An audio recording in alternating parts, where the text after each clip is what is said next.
حلال رزق کا اہتمام کرنا، حرام کا لقمہ ان کے جسم میں نہ جانے دینا، ان کے حلق میں نہ اتارنے دینا. اس لیے کہ یہ جو حرام کا لقمہ آپ کھلاتے ہیں اپنی اولادوں کو، یہ ان کے جسم کا حصہ بن جاتا ہے. جب جسم کا حصہ بنتا ہے، جب بڑا ہو کر وہ گالیاں بکتا ہے، وہ برے افعال کرتا ہے، وہ چوریاں کرتا ہے، وہ ڈاکے ڈالتا ہے، اب آپ کو کوئی شکوہ نہیں ہونا چاہیے، اس لیے کہ اس کا جزو بدن حلال ہے ہی نہیں.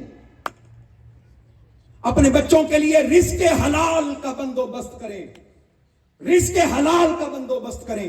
حدیث پاک میں آتا ہے ام المومنین سیدہ عائشہ صدیقہ گھر میں موجود تھی. آپ کہتے ہیں دروازے پر دستک ہوئی، ایک کالے رنگ کی عورت آئی، حبشی عورت، اس کے ساتھ اس کی 2 بیٹیاں تھیں. بخاری شریف اور مسلم شریف کی حدیث پاک، 2 بیٹیاں تھیں، وہ دونوں بیٹیاں بھی اندر آ گئیں. اس ماں نے آ کر کہا کہ 3 دن سے ہم نے کچھ نہیں کھایا، ہم بھوکی ہیں. ام المومنین کہتی ہیں میں تلاش کرنے لگ گئی، کاشانہ مصطفیٰ سے بسیار تلاش کے بعد صرف 3 کھجوریں ملی. کتنی کھجوریں ملی؟ اچھا، اس کا مطلب یہ نہیں ہے کہ تھا کچھ نہیں، ارے تھا تو سب کچھ. بات یہ ہے کہ وہ اپنے پاس کچھ رکھتے نہیں تھے، جو ہوتا تھا بانٹ دیتے تھے. ام المومنین کہتی ہیں مجھے 3 کھجوریں ملی، میں نے 3 لوگ تھے، 2 بیٹیاں 1 ماں، میں نے 3 کھجوریں دے دی. اس نے 1 کھجور 1 بیٹی کو دی، دوسری کھجور دوسری بیٹی کو دی، اور 1 کھجور اپنے ہاتھ میں یوں پکڑ کے بیٹھ گئی. وہ ماں پکڑ کے بیٹھ گئی، کھا نہیں رہی تھی. میں بڑی حیران کہ یہ بھی تو بھوکی ہے، یہ خود کیوں نہیں کھا رہی. جب دونوں بیٹیوں نے اپنی اپنی کھجور کھا لی، اب وہ ماں کے چہرے کو تکنے لگی، بھوکی تھی. اب ماں اور کا تقاضا کر رہی تھی. اس ماں کو پتا تھا کہ ان کی بھوک نہیں اترے گی. اس نے آخری کھجور کے بھی 2 حصے کیے، 1 حصہ 1 بیٹی کو دیا، دوسرا حصہ دوسری بیٹی کو دیا. خود بھوکی واپس چلی گئی. کہتی مجھے بڑی حیرانی ہوئی. ام المومنین کہتی ہیں کیونکہ اپنی اولاد نہیں تھی. کہتی مجھے بڑی حیرانی ہوئی جب تاجدار کائنات آئے، حضور تشریف لائے، میں نے سارا ماجرا بیان کیا. قربان جائیں میرے مصطفیٰ نے وہ تاریخی جملہ ارشاد فرمایا اے عائشہ، اس عورت کے پلے میں اگر کوئی اور عمل نہ بھی ہوا، آج کا یہ عمل اس کے لیے اللہ پاک نے جہنم کو حرام کر دیا ہے، جنت کو واجب کر دیا ہے. میں قربان جاؤں ان ماؤں پر جو خود کچھ نہیں کھاتی، بچیوں کو کھلاتی ہیں. میں قربان جاؤں ان والدین پر، ان باپوں پر جو خود نہیں کھاتے، سارا دن محنت مزدوری کرتے ہیں، اپنی اولادوں کے لیے رزق حلال تلاش کرتے ہیں. تمہیں مبارک ہو، اللہ پاک نے تمہارے لیے جنت لکھ دی ہے. اور اگلا حق جو بڑا امپورٹنٹ ہے، میں تیزی کے ساتھ جا رہا ہوں، وہ ہے حق مساوات، برابری کا حق. کون سا حق بولیے؟ ہم کیا کرتے ہیں، ایک بچے کو زیادہ حق دے دیتے ہیں، دوسرے بچے کو کم، اور بیٹی کو سب سے کم. ایک شخص آیا آقا علیہ السلام کی بارگاہ میں، اس نے عرض کیا یا رسول اللہ میرے 3 بچے ہیں. کتنے بچے ہیں؟ 10 بچے ہیں. اس نے کہا میرے 10 بچے ہیں، لیکن ایک بیٹے کو میں نے یا رسول اللہ حبشی غلام لے کر دیا ہے. حضور نے فرمایا باقی کو بھی لے کر دیا ہے؟ اس نے کہا نہیں یا رسول اللہ. فرمایا جس کو دیا ہے اس سے بھی واپس لے لو، اس لیے کہ ایک کو دو گے باقی کو نہیں دو گے تو احساس کمتری پیدا ہوگا، سینس آف ڈیپریویشن پیدا ہوگی. اور پھر آقا علیہ السلام نے فرمایا بچوں کے درمیان اور بیٹیوں کے درمیان حق کے مساوات پیدا کرو. ہم کیا کرتے ہیں، کیونکہ ہمارا زیادہ وقت ہندوؤں کے پاس گزرا ہے، ہندوؤں کے ساتھ رہے، ہم بیٹے کو کھانا پہلے دیتے ہیں. مائیں بھی سن لیں، بیٹے کو کھانا پتر تو تے کھا لینا باقی پھر ویکھا جائے گا. بیٹے کو کھانا پہلے دیتے ہیں. آؤ آج آپ کو ایک عجیب حدیث پاک سناؤں، عجیب، آپ کا ایمان تازہ ہو جائے گا. آقا علیہ السلام نے فرمایا